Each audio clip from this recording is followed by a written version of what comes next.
Hi, everyone, and thank you so much for joining us for our final short rest, or rather, long rest, where we'll be taking live questions from our Discord members and answering questions about a 14-month campaign we're all sad to be saying goodbye to. Except for Joey, who no longer has to listen to Nolan's puns.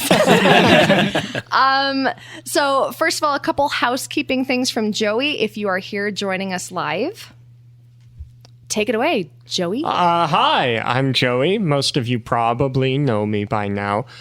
This will be a heavy spoiler discussion about the whole campaign. Earmuffs. So if you're like me and you don't like spoilers, well, this is your warning. Okay, so if you want to talk live, there should be some button somewhere that lets you raise your hand.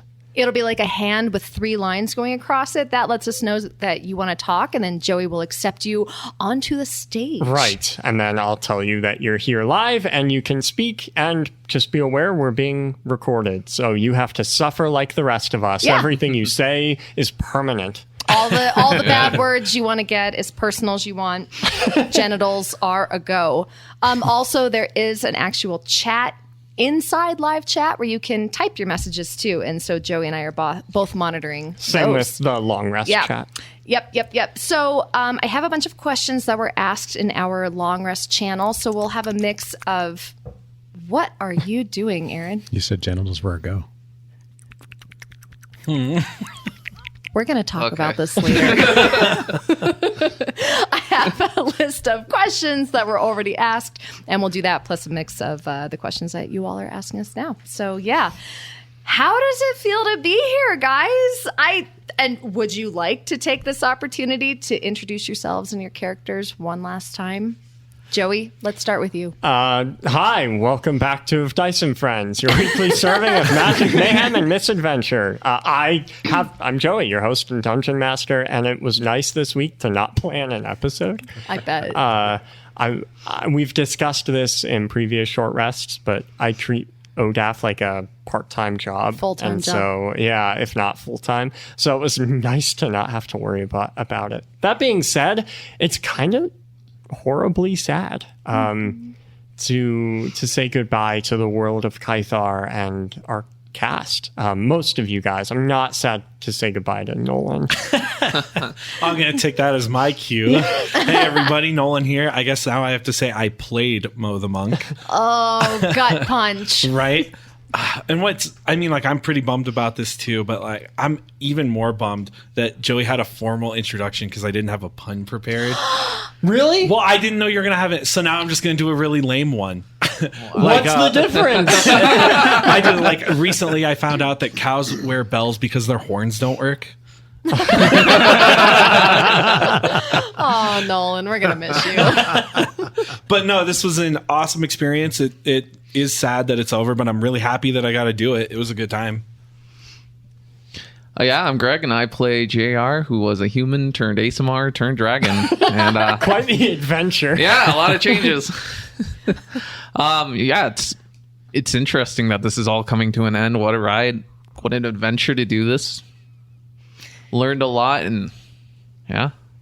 Yeah. I learned maybe how to play D&D. That was great. This is Rachel. I play Tana the Tiefling.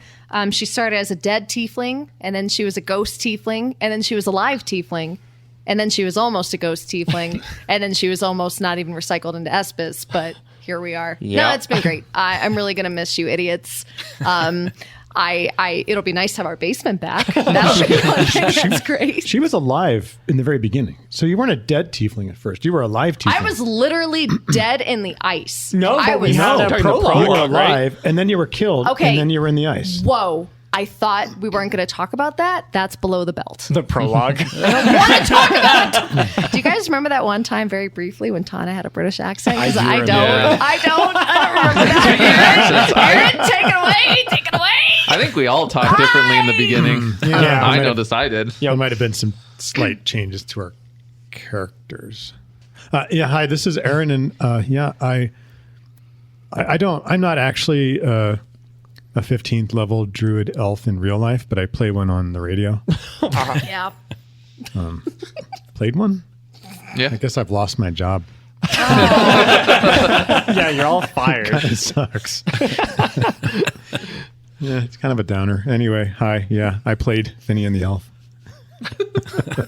Hey everyone, it's Sarek. I can say I was a paid voice actor now, so that goes on my resume. Yeah, So just a little bit of that money out. It was like, okay, cool. I can put that on my resume. Excellent. I played a lot of characters. I played Heen, Wendy, Lelia, Imagith, and Twan. Twan. Yeah, actually, Twan was my that's true. prologue character. Oh, You're the only voice actor at this table, other than Joey, who had that many Yeah. voices. Right, because the rest of you had, I had two two. at most. Two. I had Yeah. Dargus and me. Oh, you did have Dargus. So Yeah. yeah, because you played you in the prologue. Yeah, So I played me in the you prologue. and Dargus. And Dargus. We also had some patrons who probably got higher voice acting than Oh, us. definitely. I guess yeah, I had that's right. NPCs and of Durgus and friends I played. Oh yeah, right. Right. Absolutely. That's Yeah. true. That's true. Well, you guys, we already have some really good questions from our resident Discord deities. So let's dive right in. Andre, our god of blunder and buffoonery, wants to know who came up with Sensei's first name. Leslie? Yeah. Weirdly, I actually think that was Sarek. Yeah, it was actually directed at you, Sarah. Oh, Did you okay, come yeah. up with Leslie? I put that as a placeholder because I knew Joey had a name for him already. So I was like, oh, okay, I'll just ask Joey. But I just put Leslie because I'm like, that seems kind of insulting. I mean, I just thought Horace was his first name. That's what he wants you to think. Yeah. No, I never assumed he had a. When Sarek asked me what his first name was, I was like, I don't know, it's probably something really embarrassing. Well, And he first of was all, we like- might have Leslie's listening to this podcast, so let's just put it out there now. We see you. We see you. We're sorry. Hey, I'm named after a Star Trek character. So if anyone has a dumb name, it's probably me. Fair enough. So I thought Leslie was perfect. Looks like our greater goddess of healing would like to do something. Okay, so greater goddess of healing, I'm going to invite you to speak. Good luck. You're live. You are live now. Hey, we hear you. Hi. Yeah, okay, cool. So I have a question I've been meaning to ask the entire campaign. I have finished, so I've already listened to all 58 episodes. There And are what 59 impresses me the episodes. most- So make sure. Okay, Mr. Pedantic. Oh, Go ahead, greater goddess of healing. Well, thank you. I want to know what process was used to write this story. Did you all have input? Did Joey do all the writing? It's so smooth. I know you do a lot of editing, but it's just amazing to me how you were able to put this whole thing together and it being so seamless. Do you know what I mean? Thank you. D&D is weird. And how it worked is each episode, I would write an outline for the episode of what I assumed might happen and kind of just went in with a vague understanding of how it would go. And then we rolled with it. Everything was ad-libbed. So the group didn't know what I was planning. I had no idea what they were planning. And then it just kind of worked out, and then Greg cut out all of the like dead space and silence and us Oh, doing wait, math. how many dice am I supposed to roll right Yeah, now? yeah, Oh, shit, yeah. you guys, I calculated that wrong. Sorry. But yeah. but that is You all why just bounce off each other? yes. Yeah. Truly, you just I mean, there'd Yeah, be. it- Yeah, I mean, occasionally Joey would reach out to us, or we'd reach out to Joey, just to Like discuss individually. to discuss character ideas, or like Right. Backstory where stuff. where we wanted our character maybe to go with their arc. But other than that, yeah, it's all ad libbed. Other than Joey kind of he spent a lot of time Behind the scenes. behind the Yeah. scenes Planning my end of things. crafting the NPCs, sort of crafting the world building, and then taking us through that while we sat at the table. And that I mean, we're kind of awesome. We are. But also, that is why people like Dungeons and Dragons, is because it is collaborative storytelling and it just kind of works out. Yeah. It's also why it's really important to not be like a control freak and roll the punches. We did kind of have to figure out like some improv stuff. Like there were a couple times in the campaign where we would actually research improv and be like, okay, we have to say yes all the time, no matter what. Because like there are things in like regular D&D, you can be like, nope, I'm not going to do that. And that's fine. But in a recording, when we're trying to entertain people, it's interesting how much improv actually went into it. Yeah. And there was a little bit of a learning curve. Yeah. There were absolutely moments where we accidentally checkmated ourselves and we're just sitting there like, well, this is going to break everything. It's not going to be interesting. It's going to be boring. Let's try it again. So there were definitely some moments we got to peek behind the veil just a little bit.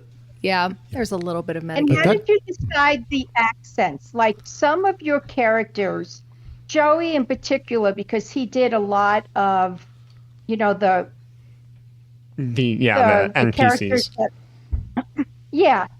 I mean, like Sensei. I mean, oh my God. Every time Sensei came on, I would just start tearing from laughing. And So- Captain Deadbeat. So Joey would show up. We'd all show up with our. We all showed up with voices, and then we'd all vote and make fun of the voices that we had. This is a joke, of course. We'd all show up with our But how accents. Did, how did No. you come up like Sarek? You remind me of Kirk in your character. He sounds like Captain Kirk to me. Heen. And it just, I would get a kick out of that every week. Why, I'm sure thank you you didn't very mean much, to- Linda. It was a pleasure voice acting for you. So, yeah, I mean, that's just something you have to practice. And whenever I wrote a character, it was part of writing the character was figuring out how they spoke.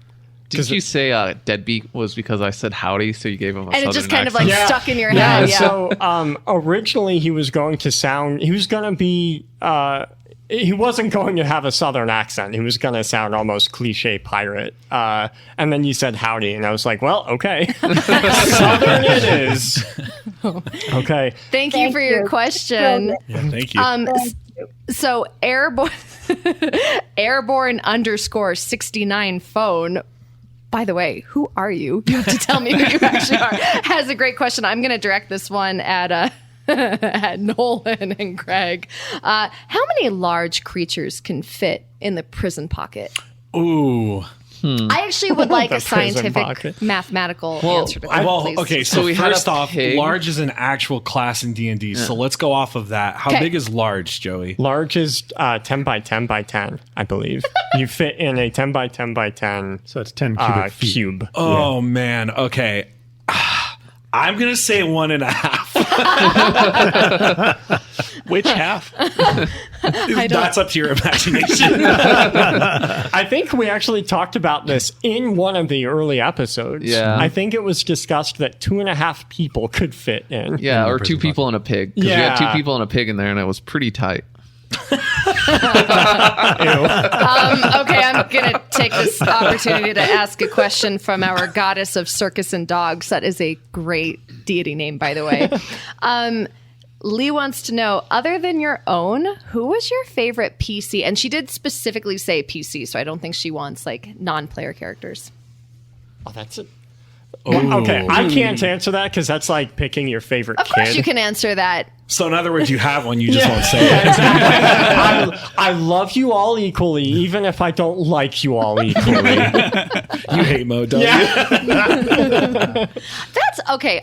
When I saw that question, I actually kind of faltered. My immediate answer was Dergis, obviously. I mean, that's the one that popped in my head most, but like, I don't know. I really ended up liking everyone's characters. Like, initially, I wasn't sure if I was going to like JR because JR was like very like superficial. Right. Yeah. And I get it. Like, I get it now. After playing with you for a while, you just have these very rich characters who go through like huge character arcs. But I can say initially I was like, ugh, JR, I don't know if I can do this for, an eternity. But I ended up really, really liking what you did with him. I thought it was great. I really didn't think you liked Finian very much. Ever. Finian had these moments of brilliance where I was like, Okay, okay, you're smelly and you're stinky, but also that was. And you go on and on about inane trivia. Yeah. Yeah, Right. yeah, that's exactly what happens. I don't know. Do you guys have an answer for that? We can always come back to it later too if you think of one. I'm going to go with. Oh, go ahead, Sarek. Sorry. I'm going to go with Kit because I loved the bloodlust. Oh, Kit! My name is Kit Montoya. You killed my acorn stash. Prepare to die. Okay, he might be one of my favorites too. Although the bear lawyers were Yeah, phenomenal. those are pretty good. But those are NPCs. Those are played by Greg. Oh, just kidding. You're absolutely right. Thank you for reminding me that Of Dargus and Friends actually counts for this. Yeah, because we had some great characters in there. I would say I found Heen's character really interesting.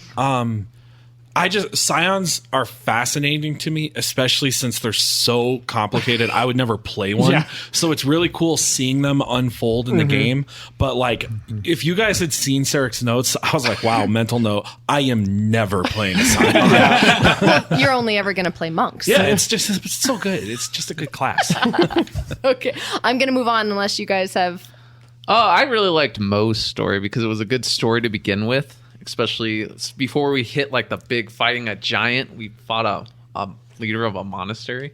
Yeah. And he was like the innocence of the group, and I really like the innocent character who He had a is- fair amount of character growth that was interesting yeah, to see. having a really innocent character. I like that as an archetype. He was really necessary for this group too. I think you guys could have gotten off the rails real easy without Mo grounding you in something wholesome. Yeah. And keeping us from going down the like super Yeah. dark end because it would have done that probably a good half a dozen Yeah. times. I Yep. can't think of them specifically, but I remember thinking a lot of times like, oh, thank goodness Nolan's jumping in here because we're about to. Because Finian Yeah. would just like carry all of those bodies back and,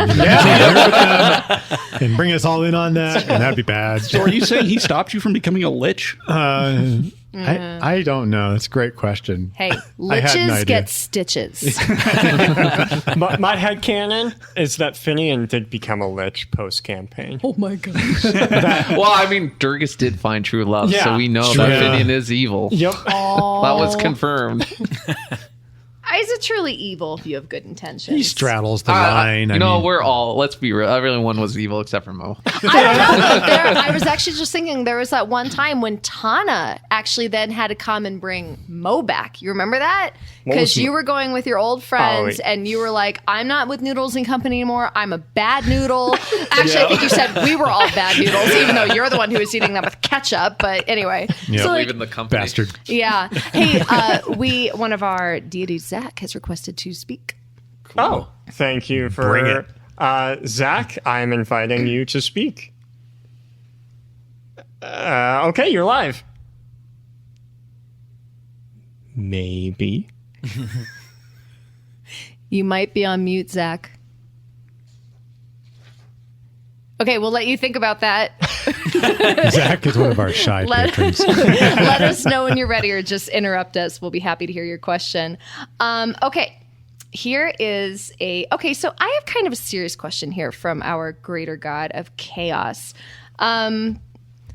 It was mentioned throughout the story that people wanted to restore balance to Kythar. The Gathering Storm, that they could do it. They thought that they could do it by bringing in the party as demigods. The party thought that they could do it by taking out the demigods.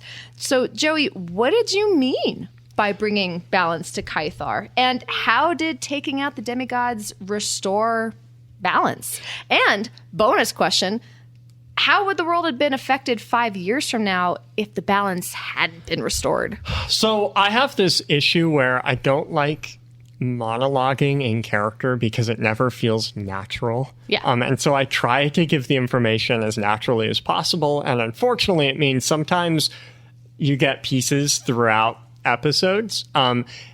I think this is best described, it was probably like episode 37, when Ravi finally tells you guys everything. So the gist of it is the 10 demigods were hoarding a tremendous amount of power. And when all 10 of them were harvesting the equal amounts of the different power, things were balanced. And so Thogoth thought if he could bring 7 more to get back to 10, everything would be in balance. And then the group decided, well, we could get the same amount of balance by killing the remaining 3 and having them release that magic back into the world. So it was either 10 gods each harvesting equal amounts or no one harvesting at all, essentially. And so the world of Kythar wasn't suffering. What was suffering is Legal. And so the result of that is people were being misjudged and missorted into the afterlife, which we saw as early as episode 1 with the party. Right. So given 5 more years, Legal would have been fading pretty quickly, and more souls would have ended up in essentially random places in the afterlife. That sounds not ideal. That definitely sounds not ideal. I don't know. After the campaign, this is a question for me. Now that the campaign is over, do you guys think you would be sorted as not schmucks? Or do you think maybe some of us deserve to be in Malice? I don't know. You mean your characters as of the ending? Yeah, by the end of the campaign, what do you think? Where do you think we'll go when our characters pass through Legal?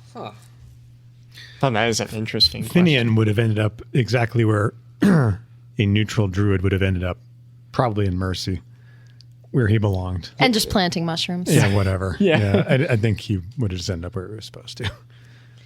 Yeah, I think in the end, we were all pretty good. I don't think any of us would actually go back to Malice.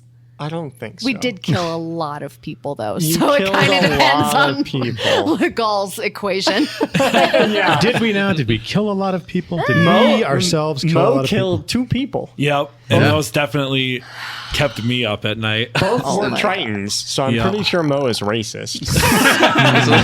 I'm actually curious if anyone went back, because I feel like Tana had a really body high count. body count. Like, I think Tana might have had the highest body count in the camp. But I it don't know wasn't. though. says Legal wouldn't AoE necessarily have a problem with killing because Legal's about balance, and all you're doing is Sure. moving energy around. And I moved a lot of You moved energy a lot of around. energy around. And you didn't kill out of malice. Right. No, that was something I was very careful Like about. standing in Malice and shooting. Yeah. out. Yeah. It's true. It's true. Okay, Joey. And remember, I was telling you before we even started recording, I was like, I feel like a lot of this is going to be aimed at Joey because they're sort of It's campaign-wide, big, behind-the-scenes stuff. But if at any point, like, you guys want to just jump in about anything about your characters or yourselves, Before you ask, Yeah. I'm going to try and re-invite Zach to the stage come back, because Zach! he says he maybe has it fixed, and if he doesn't, we'll never trust him again. Ever. Zach, you're live. Zach, we will never trust I you don't again. trust that bastard as far as I can throw him. Oh, Zach, we're sorry, man. Type your question if you're able to. We'll make sure that we answer it. In the meantime, Zach, our god of comedy, wants to know how the sun works. Joey. And this was Wait, a what? long message from Zach in our channels. Different Zach. Okay. Yeah, I said Zach, god of comedy. Yeah. Well, the sun is a ball of Well, no, incandescent no. gas that's burning at Basically- millions of degrees. Basically, I narrowed it down to why isn't half the planet burning while the other half is frozen, or is it just, quote, magic? Oh, okay. So in D&D, there's this thing called it's D&D. Dungeons and Dragons is not supposed to be realistic. If it was, it wouldn't be D&D, right? Like the allure of it is the magic and the fantasy of it. So yes, you are absolutely right. Half of the world would be a completely barren wasteland, and the other would be a completely frozen wasteland. And the Terminator line would be where everything happens. Yes, Yeah. yes. So on that note, this is one of the funniest things that I think probably got edited the most is because in our minds, right, the sun just works. So it's like The planet is rotating. so we're on the Right. sun half, right? So we're like, okay, so at night, like when I remember was when we were on the boat towards the end, Right. Tana was going to look at the stars one last time, but we can't. Because it's daytime. A number of times, and it was usually Joey who was like, there's no sun. There's no moon. Stop it. I mean, there is a sun. It just doesn't move across Yeah. the sky. Right. Yeah. There's no rotation. you mean happening. moonlight. Yeah. You mean starlight. Yeah. Stop wrecking my planet There's and no the physics. dawn. Yeah. Joe, did you research the possibility of a planet that's tidally Yeah, locked, but so- also is able to sustain life on the light side and the dark side? We actually have one. Yep. NASA has found one. Yes. That they are. I mean, as it's not only tidally locked to its sun, but it exists in the Goldilocks zone and the Terminator zone. So the area around the middle part. Yeah. The temperatures seem perfect for life. So this is actually very possible. The big difference here is there wouldn't be people outside of that zone. Well, right. Well, and when you drew up the map, like the audience didn't get to see this. And if they did, they probably wouldn't have studied it in great detail. But like in your map, you show like the center of the light side is It is a a scorching desert, desert. yes. Yeah. And in Noctara and the dark side in the very center, it's ice. Yes. Yeah. It's like a big ice cap. So right? I Yeah. did adhere to that. But Some but physics went into it. Joey Yeah. basically slapped me episode 2, I believe. It was after that I went, wait a minute, what about this? And he's like, okay, what about this? Okay, what about this? And he's like, okay, shut up. yeah, like, if you want realism, go to work, Sarah. Okay. Zach has typed his question. He wants to know the first regret that comes to mind when you look back on your characters. What's the first choice you would go back and change? My If first any. regret is not playing a character and DMing. I wasn't done yet. No. He also said, Nolan, Greg, and Sarek, I cannot listen to the story without putting your high school faces on your characters. It's quite entertaining. Wow. That's funny. I know my immediate regret is Mo.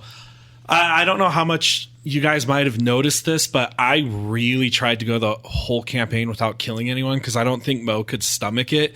And then when I was underwater and I was using lightning, I accidentally fried Yeah, Two of the Triton. and then I ended up being the one who killed Kavis too. I wish I could take that back. Yeah. Like I left that recording like, oh, I ruined it all. Yeah, that was pretty hard. I remember Yeah. like the look on your face after that. You were like, wait, I killed them? Yeah. Oops. It made Kavis's final words all the more potent. It did. For me. Yeah. Is saying it to you and seeing like your face turn green. Yeah. Yeah. I think I kind of regretted coming out with the like chaos stuff as soon as I did. It would have been nice to make that like a more drawn out reveal, which is I have this really, at the time, I have this really dark power inside of me. I can't control it. It's super lethal. I definitely deserve to be in Malice. Like it would have been nice to maybe grapple with that a little bit longer. But it was also Longer kind or sooner?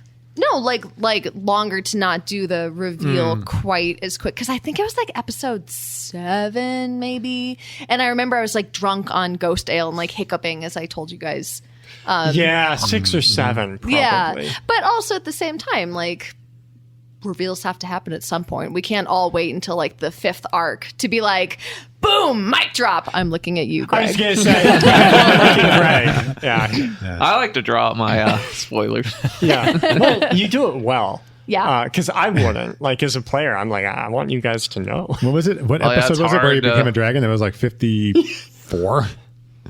53? I mean, Yeah, like first turned. Oh, that was also my class dependent. I was kind of stuck. so we had no idea until very far into the Yeah. campaign. Yeah. Sarek, Aaron, do you guys have any Yeah, regrets? I think I have the exact opposite, actually, where part of Heen's entire story was that, he's already lived his life. He's already had any major arcs within his own personal development. And I told Joey this when I started, and I said, is that going to be okay? Because I know Joey loves to build the character-centric plots and stuff. And so, yeah, Heen absolutely had, a redemption arc. But beyond that, I would have liked to have had something a little bit more nuanced. Yeah. So I think I should have, or moving forward, any characters I play in the future, absolutely going to find ways to make sure that they have a lot of room for growth, even if they are on the older side. yeah. I probably wouldn't have played an elf if I had to do it over again. They're pretty boring. They can be. Wow. You'd be a little stuck in their own like insular world. All of the elves listening to this, that Yeah. you're going to get canceled, but Yeah, well, okay. sorry. When you live to be 500, 600, 700 years old, life's a little moves at a different pace. So for the rest of the world, it's sort of like, dude, why are you so freaking slow? Get with the program. I think those flaws help the character, though. For Sure. all of you, I think Yeah. those flaws really help make that shine. Yeah. I have another comment from Airborne 69 phone. You guys. Specifically their phone. Yeah, I know. I love that. You guys had quite the incredible ride. It's uncommon for parties to reach the higher levels of the game. 5%, apparently. Wow. What would you say is unique about a longer campaign compared to a short one? And specifically, this is a question for the, quote, old neckbeards of the group. So I think that would preclude me. From the DM side, it's so different. I'm sorry, I have to cut you off really fast. Yeah. Zach just said, just say you turned into a dolphin. Stop explaining it. I will never forget. Thank you, Zach. Thank you. I think that was our first post-credit scene too. Oh my God! Just you turned into a dolphin, and then he kept going. And then I walked into the water another 3 inches. And another 3 inches. Okay. I'm sorry. Going back to you, neckbeards. As the lead neckbeard in this situation, DMing a long campaign is so different because I just kind of have to go episode to episode. There's only so much I can plan ahead. But DMing like a short 10 episode thing is basically it's all decided when you start. There's only so much flexibility you can give when it's that short. I imagine it's the same for you guys with your characters. Like there's so much more room for character growth. Yeah, that's what I was gonna say. As a character, like you mentioned before, I draw out reveals. You can't really do that. So Yeah. if you have something, it's just gonna get left, or you better say it as soon as you start. There's no. I like, hi, I'm JR, I'm a dragon. Yeah, I'm gonna be a dragon in 5 days. I was thinking about Kit Montoya just there and laughing to myself. I'm sorry. But yeah, you just gotta throw everything out there, Yeah. and where you can build and you can change your character as long on the way because you're like, hey, maybe I should grow in this direction. I think there's more growth in a longer one. Yeah, you get to be more comfortable in your character because you're exposed to more scenarios. Like I just think it's more fun to play that way because you become super attached to your character, and now I'm being exposed to 13 or 14 scenarios of okay, I'm in Mo's headspace. What am I gonna do? What's going on? And I mean, short ones can be fun too, especially if you do like a one-dimensional character, which is also fun. But you don't get to you don't get to become the character, if that makes sense. If you're a one-dimensional character, is the name Dot? So I think this is actually really good timing, Joey. You specifically did not want me to forget this question. You noted it in the short rest channel. Did your characters turn out the way you imagined they would when you first sat down to write them over a year ago? What traits emerged that you didn't expect? What was the character arc that most surprised you? I feel like that's pretty relevant for a longer campaign. That's a good question. Did I ask that question? You did. Okay. You specifically said you wrote in there like, I don't want to forget this. Thank you, because I forgot. Thank you, past Joey. I have an answer to that. Yeah. I'll go first. Okay, Yeah. so when I first conceived of Finian, he was going to be a bit more of a hippie. Not that he wasn't already, but maybe more of the time he was going to spend sort of just out in La La Land, like tripping on shrooms and being a weirdo. But as the campaign progressed, the events of the campaign were so freaking serious that it was difficult for me to get into the mindset of a character that couldn't take anything seriously through that, or it would have just broken stuff. You were going to be stoned all the time, I was going to be a basically, total right? mess, basically. And the party would have had to carry me. I kind of would have liked to see that. I'm It not would going to have been lie. okay if the campaign wasn't like I said, progressing in such a serious direction, but like it would have been really difficult. The character, like, you guys would all have been like really annoyed with him. Really annoyed. I played that. Extra annoyed. Yeah. What about you? It's already Chris? bad enough. I guess I can go next.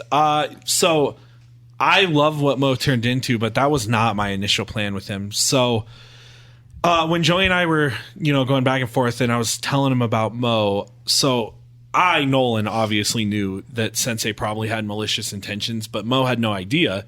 But I mean, Mo was blindly trusting him. So the original plan was when Mo found out that like it was kind of a sham, he was going to become super like how do I want to say this? He wasn't going to trust anyone anymore. Cynical. Yeah, and just be like really conspiratorial about everyone, like who's out to get him and everything. Very untrusting of authority. Yeah.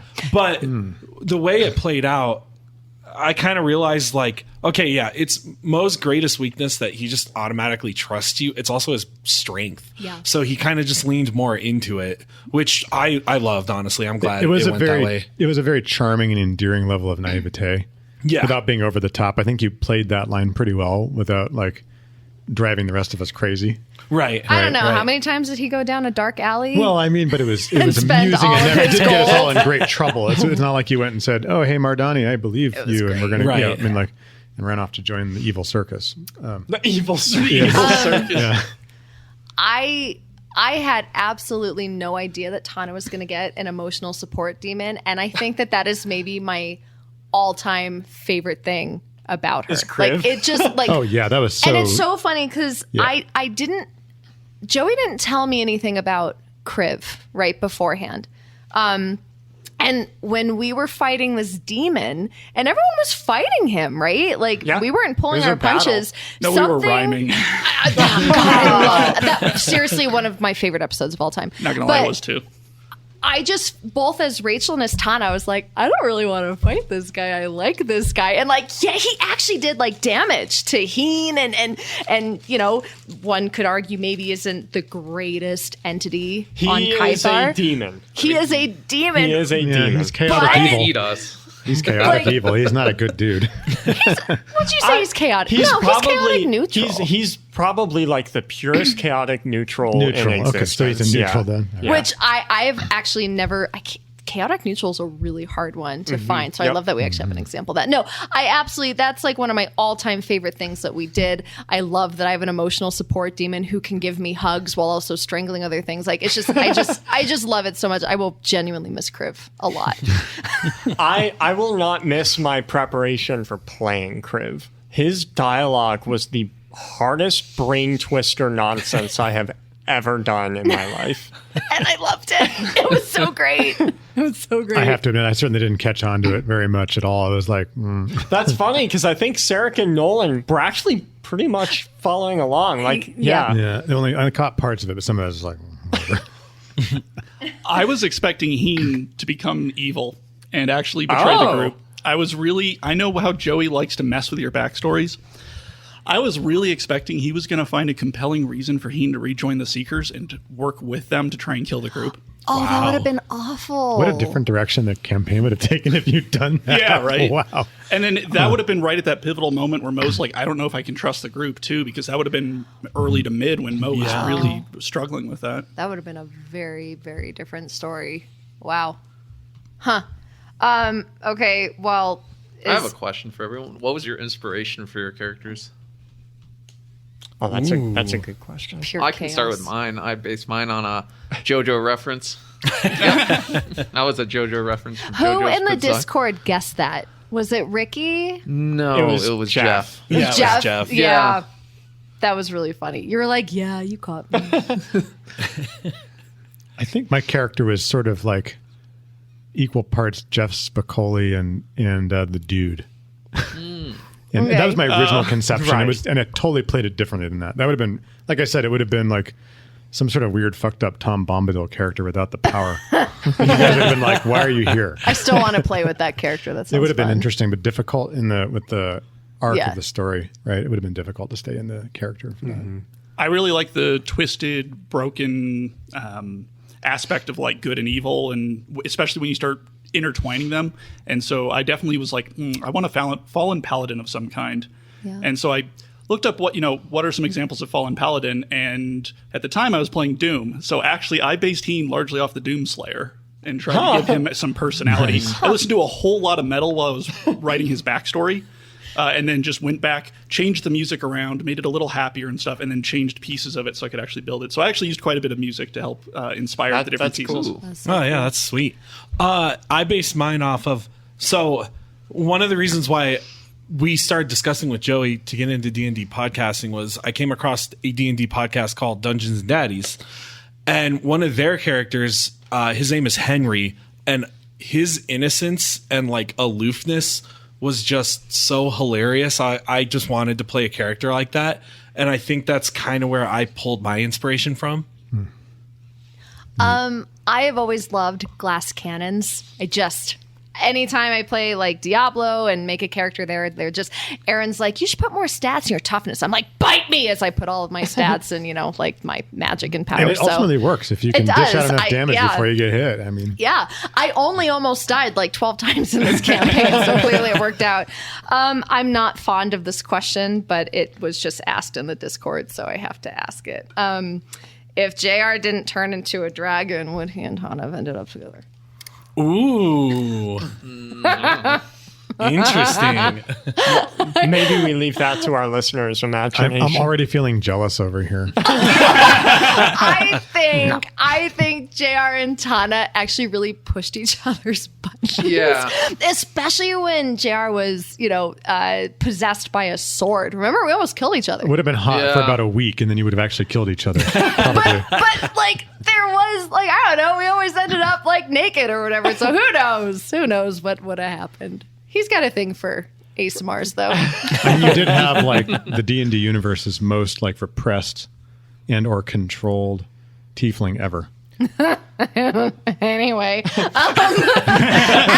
our goddess of hope, wants to know what are your most favorite / enjoyable moments you've had playing your character. I already kind of answered that with finding my Kriv, my emotional support demon. I really loved it when we had our big fight, Nolan, Mo and Tana. I thought that was great. And then Tana came back and had a moment of humility, which we don't always see with her.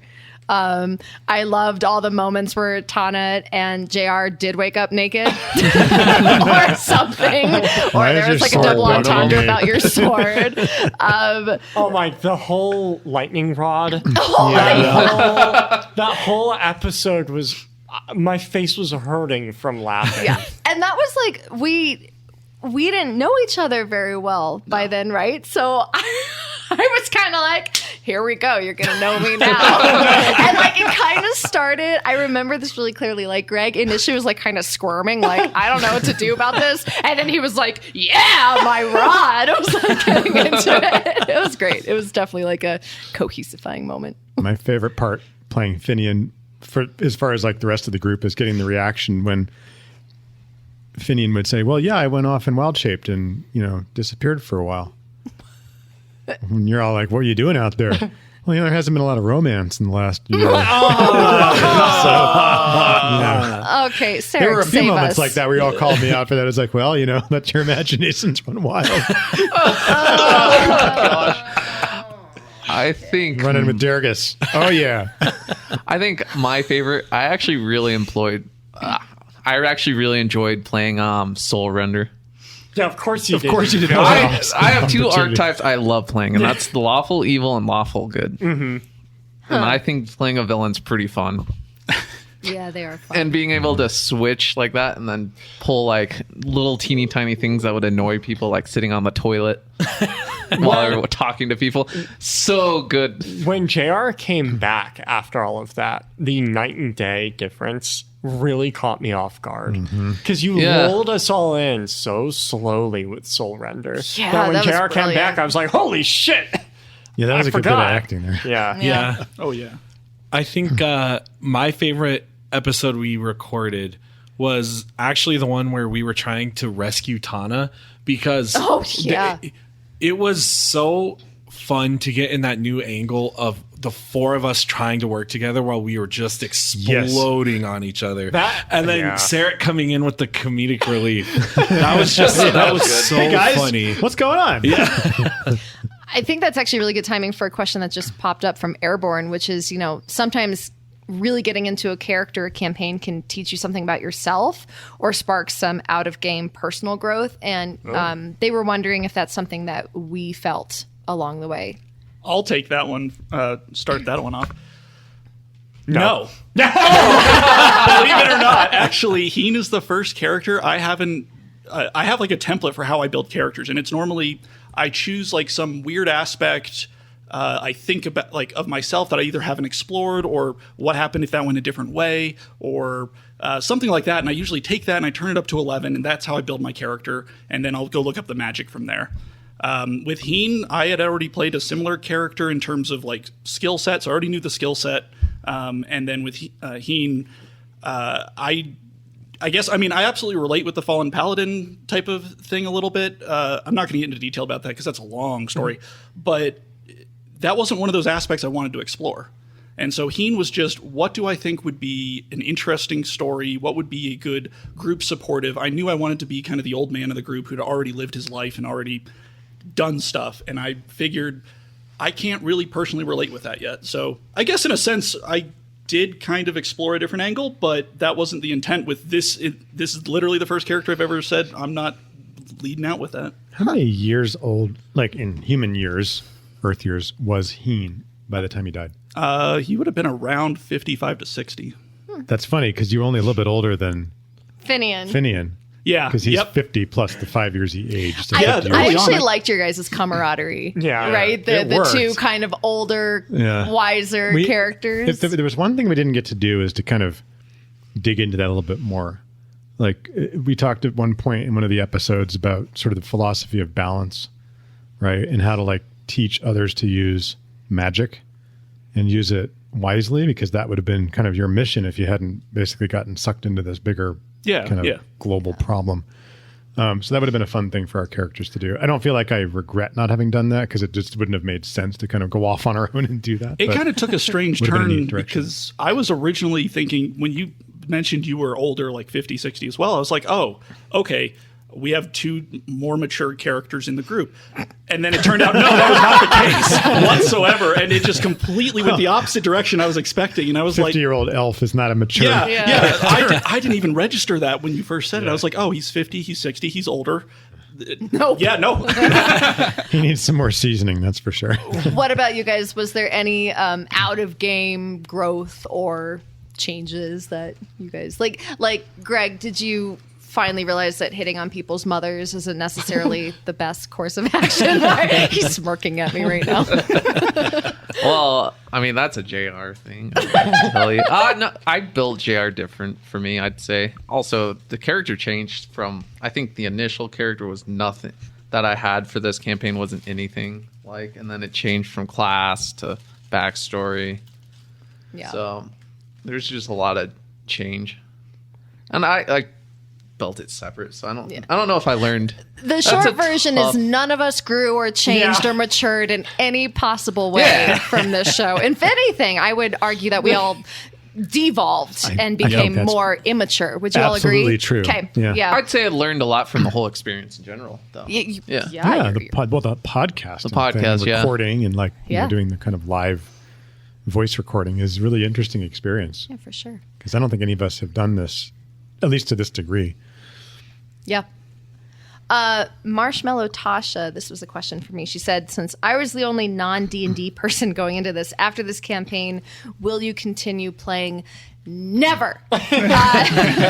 No, actually, I would really like to. And I would really like to do a campaign that's not being recorded. Yeah. You know what I mean? So I can, there was improvisation and we didn't have a script. And also, there were times where it was like, hold on, guys, I have to stop and think if this is the best choice for the recording. I want to make sure I do the choice that's going to be the most entertaining for our listeners. And it's I just want to go and play D&D. Yeah, you know? There's a big difference. Typically, when you sit down to a D&D session, it's 3 to 4 hours. Yeah. And a lot of that is just bullshitting. Yeah. But it also, you get an opportunity to kind of bullshit within character Yes. too. Yeah. And you get little side quests and things. And it was a lot harder with this kind of, with a group and you're trying to move a story along, to have side quests that would make any sense and have the listeners not want to pull their hair out. Yeah. Or I think I Greg, just want for to that go matter. play some selfish D&D, you know? Yeah. Where I can ruin Joey's campaign and with no Yeah. repercussions. Anyway, the next question is from Andre, our god of blunder and buffoonery. Joey, was there originally a plan behind Finian being the key of keys?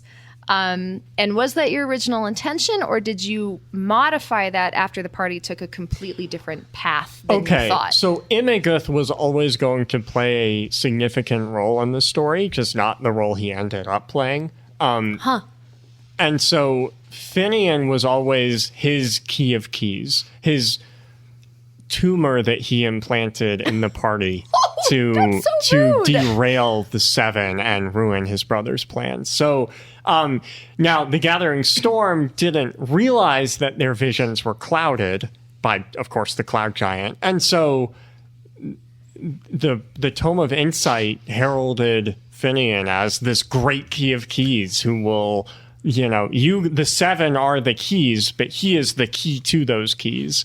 But it was all a lie. It was all bullshit. Well, we just basically messed up that whole plan anyway. I mean, we didn't go that direction, so it wasn't important. Well, no. That's actually a perfect segue. He did. Won. He won. Yeah. Well, ultimately, he got what he wanted. And I'm so sorry. I don't remember who asked this question, so absolutely feel free to scream at me in the Discord. But one of the questions was, Joey, what was the plan supposed to be before some dumb fuck, not me, derailed it? Like, what were you planning on doing? So Thoguth was never supposed to be the big bad. He was supposed to be like your big ally in the end. I had 3 ideas for who the big bad would be, and who it would end up being depended on you guys and the path you took. Of course, you took none of those paths. Welcome to Dungeons and Dragons. No, this is fascinating. Yeah, this is really cool. So the first one was mentioned like episode 2 when Tana brought up Karzire. I knew that Karzire would be this big bad demon who would originally my plan for him was he would conquer most of Noctara before you guys realized what was going on, because you'd be in the light. So he would have been a really great big bad, especially since he's tied to one of the characters. The worst. He's just pure evil. Like there's nothing redeeming about that guy. He would have been perfect. Mardani was another option. She worked particularly well because she diametrically opposed Thoguth's balance. And so I assumed you guys would be working with Thoguth to restore balance and restore Legal. And here's this lady who wants to kill Legal and make the world spin. So she was also a great option. But the big bad who I thought would be most likely was Imiguth. That you would take Thoguth's side and fight his brother who was trying to fuck everything up. It was pretty poetic to end up fighting Thoguth at the end. Yeah. Of And all do the the big opposite. bads that we could end up fighting, like he wasn't a bad character. There was Well, nothing because he evil wasn't about written him. to be evil. Yeah. He wasn't. He was trying to do good. I mean, The best villains often right. do. Really, it was Yeah. a very interesting finish to the story because we weren't really good versus evil. It was just 2 different approaches to accomplishing the same thing. I had a lot of fun with his dialogue for that Yeah. reason, Yep. where it's like, he is right. He is right. So Everybody was right. It was just which right. yeah, exactly. Hey, so the greater god of chaos wants to know how would have it affected the storyline if the party would have been able to stop the mages from unleashing Thoguth from his chain. So, okay, in other words, if Thoguth hadn't been released, then what?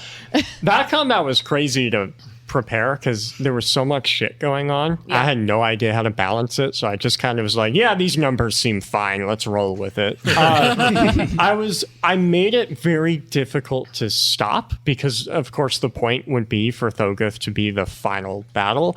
If you guys were amazing and stopped it from happening, then it would be more likely that the hegemon would be the final boss. That makes sense. But I'm glad Thoguth got free because it was a way cooler battle. All right. Yeah. I know we all have trust issues. I do. I know we've been hurt twice before, but Zach would like to speak, and Zach has a feeling that it will work. 3rd time is a Zach, charm. I'm going to invite you to the stage. Zach- if this doesn't work, I'm banning you from our Discord. I have faith. I have faith, Zach. He says fair. Zach, you're live. Okay. What's up, Zach? This is the best redemption arc in all of it. I have faith. I know, in seriously, good. it should be part of canon. Okay, I have to know, obviously I'm early on. Joey, did you even consider making Dargus the big bad, because you set him up as this mystical rainbow pig, and he's just, this innocent squealing little ball of pork, and then in the back of my mind, I'm like, he's gonna kill everyone. But, It's really funny you say that, Zach. So for our listeners, many of our listeners have been in our Discord for a while, and there's been this tinfoil hat conspiracy theory that Dargus is the big bad. So you're not alone in thinking that, Zach. That was like a thing and has been for a year. The answer is yes. I definitely considered that. What would that have been like? The running joke was that Dargus was actually Karzire in disguise. Yep. So my plan, something I was very seriously considering, and you said you're early on, so this won't make too much sense. But Dargus, I considered him being an illusion from Imagith. That he was a plant the whole time, because Finian was already Imagith's pawn, so it makes sense he would send an animal companion, a mole. Exactly. Yeah. That's hilarious. You mentioned that because I almost canonized for the one I DM'd. I almost canonized that Finian was an illusion. Character was I was so close, but I knew I'd piss you off so much if I did that. So I was like, all right, really you know what? Weird end to my character. But ultimately, everyone loved Dargus so much that he needed to remain pure. He needed to remain. Thank you. fair. I would have personally had a problem with that. Zach, we're so happy you came on. Thanks, man. Yeah, thank you. Thank you. Yeah. Okay, so I have had this question from multiple people, including our goddess of hope, our god of comedy, and our goddess of healing just now. Any one-shots? Oh, will we do one-shots in the future? Our greater goddess of healing specifically wanted to know if we could do a standalone with Deadbeat and Diane. Wow. Well, you wouldn't need the rest of us for that. Just have Yeah, it Joey would just sit in be the Joey basement talking and to record. himself. Oh, man. Along those lines, wait, real quick. We had an idea for the April Fool's episode where it would just be Finian recounting what happened during the episode and not actually showing the episode. I think we just forgot because I love that idea. Yeah. So it would just be drive it, just me sitting it there. would just be Aaron talking. This happened. Yeah. This happened. I think we forgot, and it was like last second. I Yeah. thought of our current April Fool's episode that's up. What was? Oh, yeah. I think I messaged you, and I was like, "Hey, I have this idea." Yeah. So here's my hot take. I absolutely detest one-shots. I hate them. I hate running them. I hate being a part of them. I hate people who play them. What if we did a Dargus and Friends 2? That might help. But so we were asked the difference between short campaigns and long campaigns, and long campaigns give you so much more room. Inversely, one-shots give you no room for anything, and by the time you get to meet the characters, it's over. And so I just don't like them. So I don't look at me if you're hoping for one-shots. I mean, if you want to see us all just sitting around eating shawarma or something like that, like at the end of what was the Avengers movie. Avengers, The yeah. Avengers Yeah. movie. Yeah. You can get that. Oh, maybe say that. Yeah. I have actually, can I ask my own question as a No, follow-up? no, mute yourself.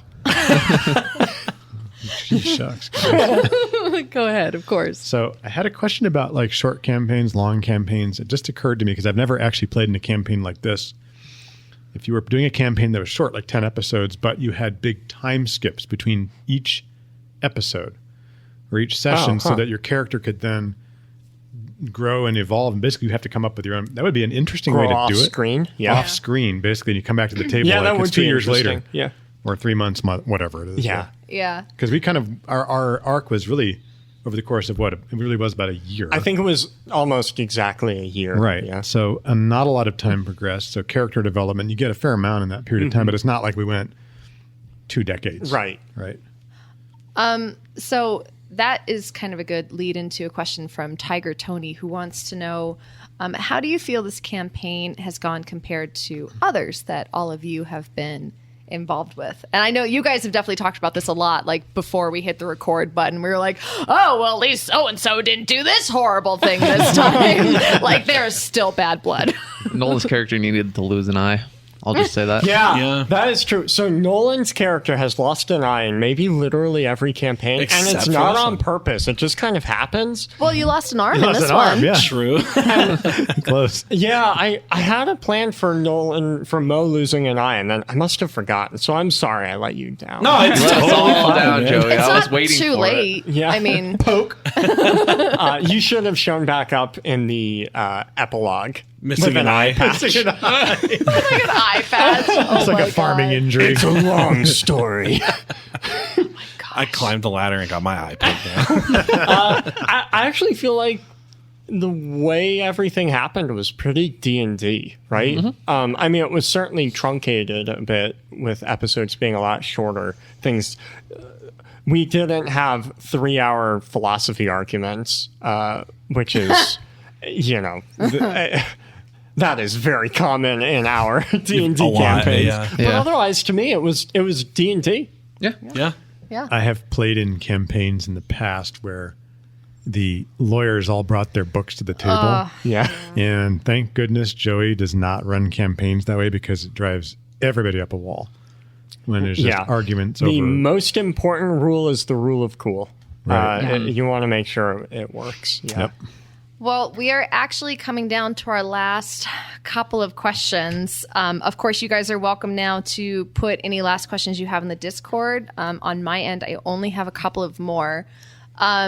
This is just a quick, I want a rapid fire answer when I point at you. This is from Andre, God of Blunder and Buffoonery. Who's everyone's favorite NPC? Joey, go. Ah, shit. I don't know. Nolan, go. Sensei. Greg. Gonk. Gunk. Aaron. Deadbeat or conk. Yeah, deadbeat. Okay. Joey. Wait, I actually think mine is Edgar. Oh, because of the hair. Because And the butt. his ass. Have you seen that just guy's steals ass? I I'm changing held. mine, Robbie. Oh, this is so mean. From someone named Beansy. I have no idea who this could be. Joey, why did it take 50 plus episodes to bring up Nolan's nickname? I'm so No glad. win. Yeah. When I said that, I was hoping you were listening, and I was hoping that you'd smile off into the distance. I was not smiling. No, I think you had a kind of look on your face like, fuck off. Yep, that had to show I'm up. gonna. Okay. Yeah. We have someone who would like to join, Rach, if you're okay with me interrupting you. Oh, I was going to say our greater god of chaos is waiting in the wings. Perfect. You were way ahead of me. Ricky, I am inviting you to the stage. Don't betray us as Zach did. Uh-oh. I invited you and then nothing happened. You were muted. Zach, I was redeemed. Are you here? Hey, Hey, where are you? Hey, can you guys hear me well? Yes. sure can. Cool. Just first off, congratulations on everybody for getting all the way to the end of this campaign. Yeah, It's pretty Hey, thanks, amazing. man. It was fun being on the ride with you guys. Yeah, thank you for joining us on this adventure. Yeah, thanks for helping Tana not die. Yeah. Thanks for you're trying welcome. to kill Finian a couple of times. So my question to you guys is, what is that one divine intervention role that you guys just hated that you got from another deity? I'd have to think There back on was that. one, and it was so not her fault because everything. Ali is our goddess of healing, or no, our goddess of hope. Sorry, yeah. and everything she does is just so wonderful. But there was one. It was just so funkily timed, and it almost killed me. And it was just this fun. But I don't remember what it was. But I was like, Ali, how could you? It was happenstance. It was Yeah. totally and accidental. in the Discord, she was like, I'm sorry. But it was just so funny. It was so funny. I can't. Otherwise, the roles have been really nice to me. Yeah, as most of them were not in my favor, so thanks, guys. Oh, Zach is saying that Pete, our god of pizza, he had a nat 1 that replaced a nat 20. Yeah, that was a good one. That's That was right. great. Oh, that Honestly, was the worst. I loved when the deities like you're like, yes, I rolled so well, and then it switched, and you're like, oh well, time to roll with this. No, I loved it. Aaron, you had some bad rolls for a few episodes there. Uh-huh. I feel like it wasn't such chaos as more just retribution. Leaving it at that. Oh man! Anyone else think of one? Yeah, it was the mammoth owl bear thing that the dragon carried Oh, away. Because yeah. I finally was gonna hit something because I think I hadn't hit That's anything. right. Oh, that's And you right. rolled it. It turned into a nat 1 and flew away or something like Yeah. that. Yeah, I was like, ah. That's so funny. So I went through the first couple episodes not actually hitting anything. Yeah. That. Oh my God. I know, Sarek. I'll remind you because you have one that you bring up in a lot of the short rests when Heen was trying to jump through the window. Yeah, no, I didn't hate that one by any means. Like that was no, not it's just like, funny as but that hell. was the So one I funny. remember the most for sure. You have to run out Yeah. the door instead. No, I was gonna bring it back up again. So thank you. That I agree with Nolan. None of them were like awful. None of them I was just like, oh come on with. They were so fun. Yeah. They it were was a great so idea. much fun. We absolutely loved having you guys do that. Like even when we bitched and groaned about it, like it was just the best. It really was. I kind of was expecting more of it, to be fair. Like More. There were like 12 an I episode. know, I just was like, I was expecting more to come on down from Aaron's on high. a masochist. Yeah. Yeah, it's like, I just rolled. Oh no, you have a 2. Okay, I'll play with that. Thank you so much, I Ricky. have one roll. I have one roll I have to get off my conscience that I gave Aaron Finian. Oh, And while I was listening to the episode, it was funny, but I felt bad about that one. It's while you were talking to Imagith and trying to persuade him. Oh yes. oh yeah. Like your whole story, like it was just so touching, and it was really good. And I did not remember I had That's right, given and you a bad persuasion. It was like a 7. I was like, thanks, dude. Yeah, I remember I was sweating bullets over. felt bad. I was sweating bullets over that Yeah. speech. So thank you for helping me. Oh man. I felt so bad about that. No, it was awesome. No, actually, it was perfect. It was just like, it was perfect for Finian. It's like, he's, emoting his heart out the best he can, but his charisma is so bad. It's like, well, you got a 7. Sorry, dude. Move along. Thank you, Ricky, and thank you to all of our deities who rolled for us. Seriously, They thank you. made You the guys have a good campaign night. ridiculous. Thanks, Ricky. Thanks, you Ricky. too. Thank you. All right. You know what? I think we just have one last question from our god of comedy. It seems like a good question to end on. Joey, Yes. 10? 10. Oh, okay. Okay.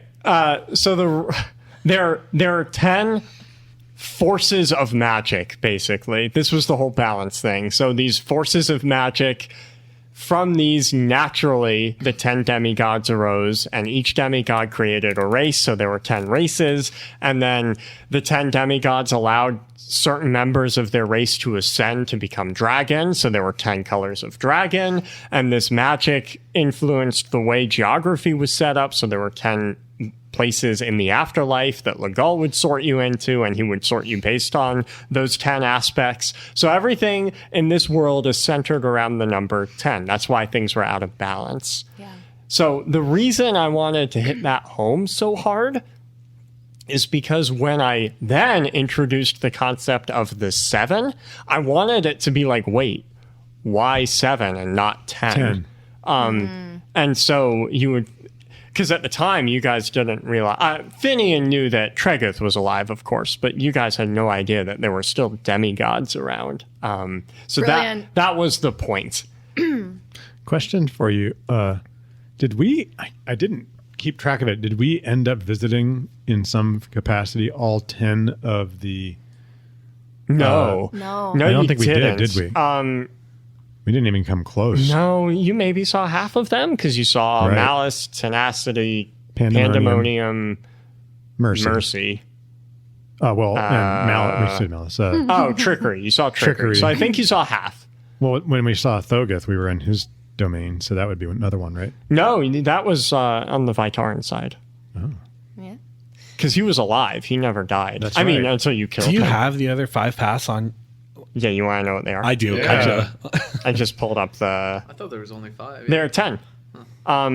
For one for each race, one for each demigod, etc. Oh, yeah, etc. tell us. You never saw the Path of Peace, which is the Triton one. Hopefully that's where Kavus ended up, but probably not. Even though he wanted peace, I don't think he actually created peace. Poor guy. The Path of Solitude, which is the Asamar's general place. That's where Thogoth would have gone if he died by normal means and not by soul render. There's the Path of Transition, which is the human desert. It's kind of like Pandemonium, but it's less chaos, more change. And the Path of Truth. And there was the Path of Solidarity, which you did see. It's the only path that connects to Vitara. That's where Theckham is. Right. So you really? did Yeah. see Solidarity. So if we had gone the other direction and the 7 had risen to become demigods, would we have seen all of those, or was that never part of your conscious plan to get us all there? I have a very detailed world map. It's on our website if anyone is curious. Yeah. So I had no idea where you guys would actually end up. So I planned all of them assuming you would see every single one. Wow. That's I mean, incredible. Yeah. I mean, Finian kind of got prepared as if he was going in the desert. He got his, his Yeah. sunglasses and Yeah. his gloves and all that, and we ended up not really going. There was so much that I had planned that you guys never saw, was never I guess hinted at. I guess then I do have actually just one more question. And I'm not stalling and prolonging this because I don't want to say goodbye to this podcast or anything. No. Certainly not. Joey, is there one thing that you had planned Yes. that Yes. we didn't get to see that just to this day, like either you haven't told us or like it really bothers you wish we could have done it or Okay. something? Yeah. There is a place on the map, you can go see it right now, called Stone Scar. This is the place where 400 years ago, the stone giant with her army of Gith clashed with Elguth, the fire giant, and his army of Tiefling. And this is basically where where that war, that era ended. And what happened is Berguth, the stone giant, used psionics to eradicate all magic in this giant area. She completely cut it off from all of the world's magic. And so she unraveled herself and the fire giant immediately. They were just gone. But the magic never returned to Stone Scar. So it's a place where magic and psionics do not work, period.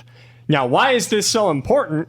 One, it's super cool. But two, when you die, the process of dying in this setting is Legal grabs your soul and sorts you. Legal can't touch Stone Scar.